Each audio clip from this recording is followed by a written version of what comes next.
Finale de la 9e session ordinaire de la coordination nationale de l'AFD. Convoquée par décision 007 AFD CP BSP du 01 septembre 2015, la 9e session ordinaire de la coordination nationale de l'AFD s'est tenue à Brazzaville au siège du groupement le 22 septembre 2015 sur le thème Situation politique, gouvernance électorale et alternance démocratique en 2016. Cette assise a été présidée par M. Mathias Zon, président de l'AFD. On prit part aux travaux des partis ci-après: le Mouvement des Verts du Congo, le Parti social pour le renouveau démocratique, le Rassemblement pour la démocratie et la République, la Convention nationale pour la démocratie et le développement, le Rassemblement pour le Congo, la dynamique pour la nouvelle éthique républicaine et la démocratie, l'Union patriotique pour le renouveau national, était excusé, le Rassemblement congolais pour le bien-être et le mouvement MICA. La 9e session de la coordination nationale de l'AFD se tient à un moment où, en Afrique, la lutte des peuples pour les alternances démocratiques et pacifiques rencontre de grandes difficultés. Au Burkina Faso, berceau du printemps africain, le processus de transition démocratique arraché de haute lutte par les forces vives de la nation en octobre 2014 et qui avait suscité beaucoup d'espoir sur tout le continent africain, vient d'être brutalement mis à mal par une tentative de push militaire perpétrée par la garde prétorienne des dictateurs déchus, Blaise Compaoré, semble-t-il, avec le soutien d'autres dictateurs du continent. La 9e session de la coordination nationale de l'AFD a condamné avec la dernière énergie ce coup d'État réactionnaire. Elle exige fermement le rétablissement sans délai de toutes les institutions de la transition et le respect scrupuleux du calendrier électoral élaboré d'accord parti par l'ensemble de la classe politique burkinabé. Elle adresse ses vives félicitations et ses encouragements au peuple, aux patriotes, aux démocrates et aux républicains burkinabés pour leur résistance courageuse à la dictature. Ces félicitations et ces encouragements vont aussi à l'armée régulière pour son sens du patriotisme et l'esprit républicain dont elle a fait preuve en se démarquant des putschistes en appelant au retour de l'ordre constitutionnel sans effusion de sang. Au Burundi, défiant la communauté internationale et noyant dans le sang la farouche résistance intérieure, le dictateur Nkurunziza a réalisé un coup d'État constitutionnel et s'est offert par la force des baïonnettes un troisième mandat illégal. Depuis la fin de l'élection présidentielle truquée, une répression sanglante s'abat sur le vaillant peuple burundais qui, les mains nues, affronte courageusement une des dictatures parmi les plus implacables d'Afrique. La 9e session ordinaire réaffirme son soutien indéfectible à la juste lutte du peuple burundais. Au Rwanda, dans la pure tradition du monopartisme, Kagame recourt à la pratique de l'unanimisme social et fait signer par force aux populations souvent analphabètes des pétitions demandant le changement de constitution afin de le reconduire à la tête du Rwanda à vie. Au Congo-Brazzaville, malgré l'opposition systématique de l'écrasante majorité du peuple au changement par intérêt personnel de la Constitution du 20 janvier 2002, et malgré les appels à la raison lancés par la communauté internationale, notamment par les USA, la France, l'Union européenne, le pouvoir persiste à passer en force. Dans ce cadre, en application des conclusions du monologue de Sibiti, le ministre de l'Intérieur vient de prendre une série de décisions dans le cadre de la préparation de 2 référendums que le pouvoir a décidé d'organiser le 31 janvier et le 3 avril 2016 en vue de changer la constitution du 20 janvier 2002 et permettre au président Denis Sassou Nguesso de briguer illégalement un 3e mandat contre la volonté affirmée du peuple congolais. En effet, par lettre du 12 août et du 20 août 2015, le ministre de l'Intérieur a invité les partis politiques de l'opposition d'une part le ministre de l'Intérieur a invité les partis politiques de l'opposition d'une part à proposer leurs représentants dans les commissions administratives de révision des listes électorales et d'autre part, de lui transmettre les noms de leurs membres susceptibles de siéger à la CONED. Dans la même veine, par arrêté numéro 33-820, il vient de fixer la période du 22 au 26 septembre 2015, soit 4 jours seulement, pour réviser les listes électorales sur toute l'étendue du territoire. Qu'elle fasse.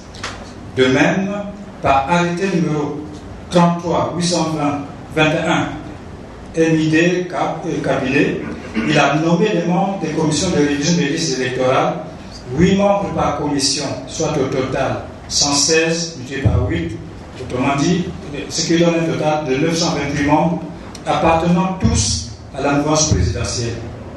Plus grave, toutes les commissions sont présidées par les sous-préfets de district et les administrateurs maires d'arrondissement, alors que les simulacres de dialogue de Dévaux et de Logisi avaient décidé que les préfets, les sous-préfets et les administrateurs maires seraient désormais exclus du processus électoral.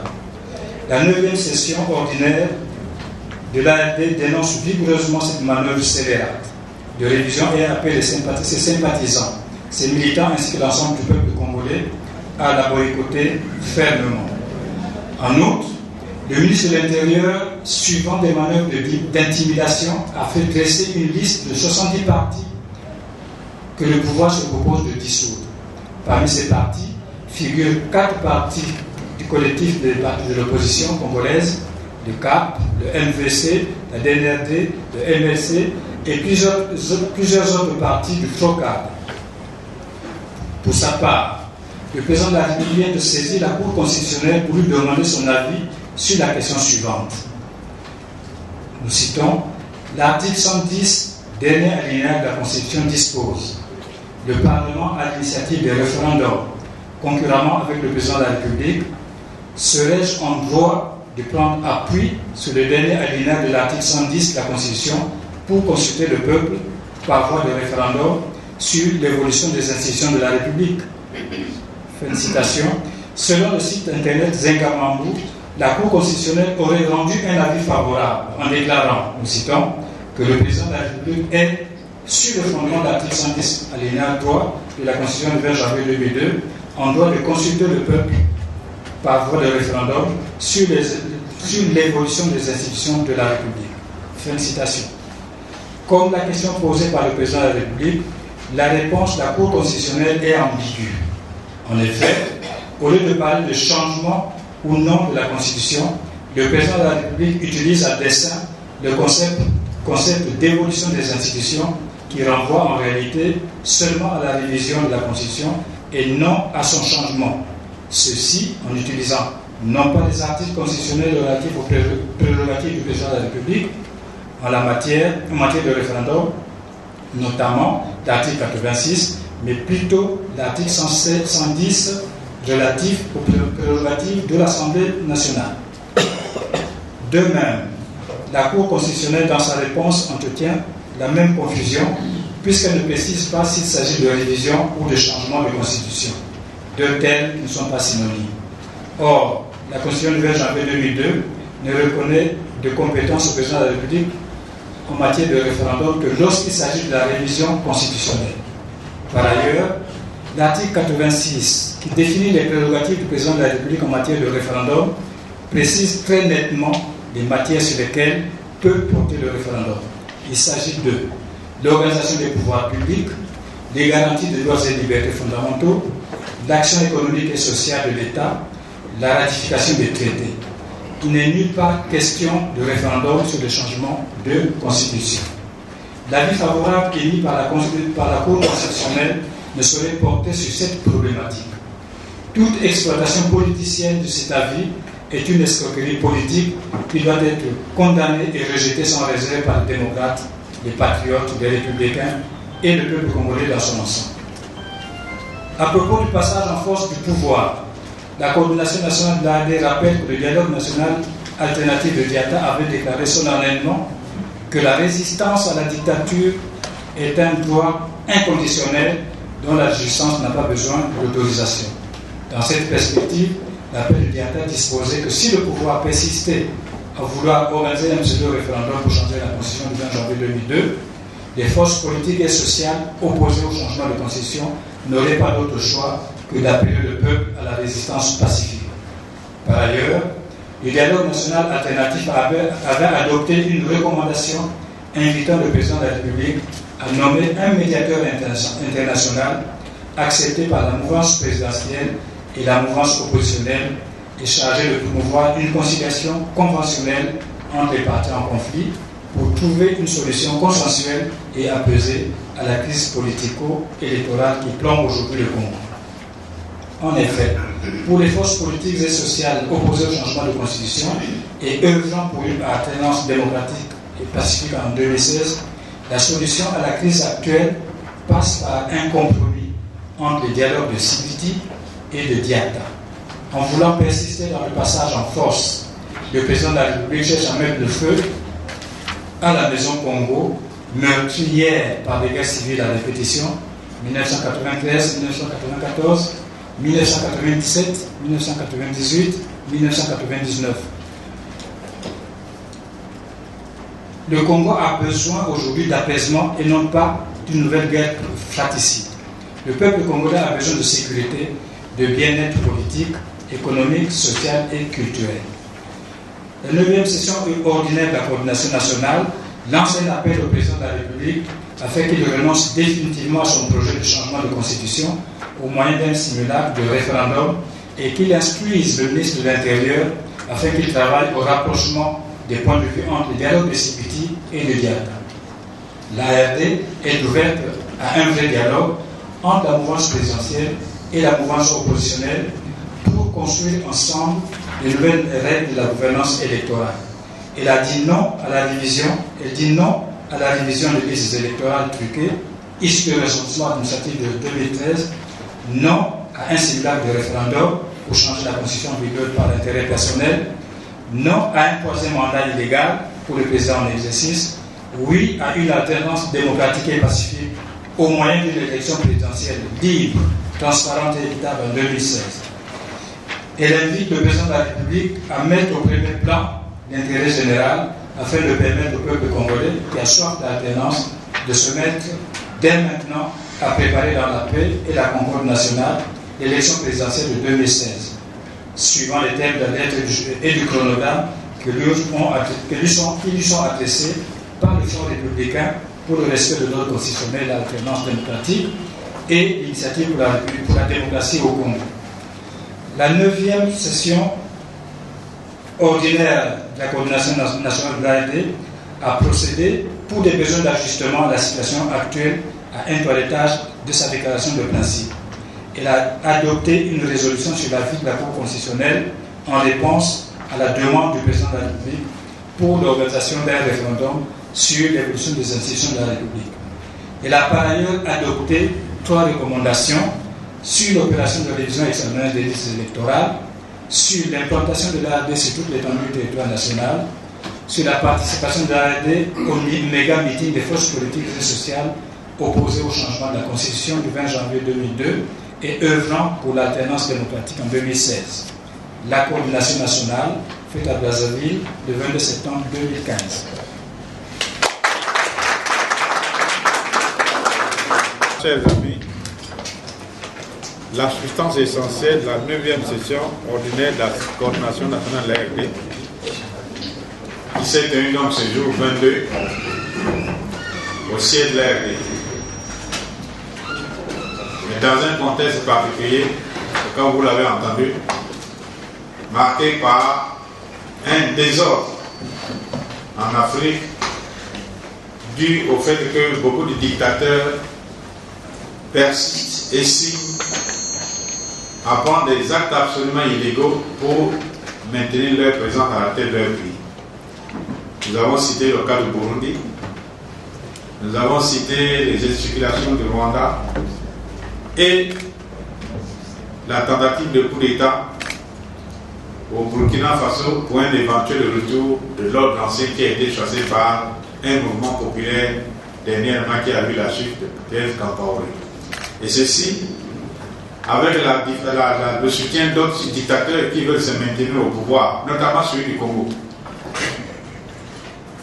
Parce qu'au moment où nous parlons, la grande rumeur dit que Compaoré est ici. Et que le putschiste qui a pris les armes au Burundi, au Burkina Faso, aurait fait un tour ici, dans les arènes du pouvoir du Congo. Et ça, ce n'est pas acceptable que le Congo serve de point de départ de désordre dans les autres pays. Nous ne l'accepterons pas, nous le condamnerons toujours. Il n'est pas normal que le Congo puisse agir ainsi. Le peuple congolais aspire à la liberté, il aspire au bon ordre, à la démocratie. Il n'est pas question que ces dirigeants, quels qu'ils soient, se permettent de poser des actes qui mettent le peuple congolais en difficulté vis-à-vis des autres peuples africains. Donc voilà le contexte de cette session qui vient de se tenir. Mais comme vous l'avez entendu, nous soutenons fermement nos frères du Burkina Faso. Nous soutenons fermement ceux du Burundi, malgré la victoire momentanée de Nkurunziza, mais qui ne durera pas, parce que le peuple burundais triomphera nécessairement. Rien ne peut empêcher à l'histoire des peuples de se dérouler. Et également le peuple burundais, qui aujourd'hui est en train de voir. Nous n'avons pas cité, on n'a pas voulu citer nos frères qui sont en face, la RDC, où également il y a des gesticulations pour pouvoir faire glisser le calendrier électoral qui permettrait également de pousser le pays dans l'illégalité. Alors pour notre pays, de pouvoir tenter d'avancer plus loin, nous savons que malgré toute la campagne qui a été menée à travers les vieilles femmes dans les paysages, dans les vieilles paysannes, dans les villages, les choses traditionnelles, à travers les rois traditionnels du Congo et à travers les jeunes abusés, affamés, à qui on donne 5 000 francs, 2 000 francs. Après l'échec de toute cette campagne-là, on en vient maintenant à demander un avis à la Cour constitutionnelle pour savoir si on peut changer la constitution, mais sur des formes absolument déguisées, de voir si on peut faire évoluer les institutions. Il faut être franc, il faut parler franchement à son peuple. C'est ça que le peuple congolais veut. Ceux qui lui parlent franchement, directement. Parce que, et pourquoi ils le font? Mais parce que la constitution de 20 janvier 2002 n'autorise pas son changement, c'est-à-dire sa propre mort. Le pouvoir actuel congolais se trompe. Le peuple congolais se mettra debout, il n'ira pas loin dans sa manœuvre. Et ça, le peuple congolais est convaincu. Il n'ira pas.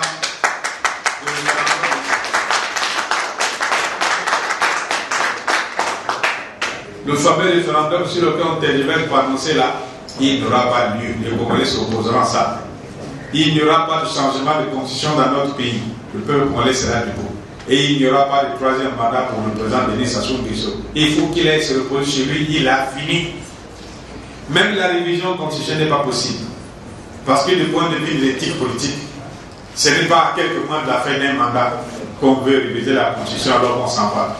Ça, les Congolais n'accepteront pas non plus. Voilà, chers amis, le contenu de tous nos travaux que nous avons eu à faire. Ce n'est qu'une contribution à la lutte d'ensemble du peuple congolais.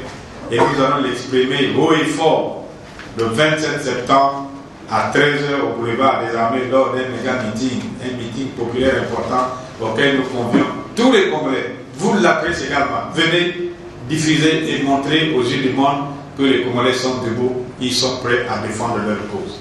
Voilà, chers amis, je vous remercie et nous déclarons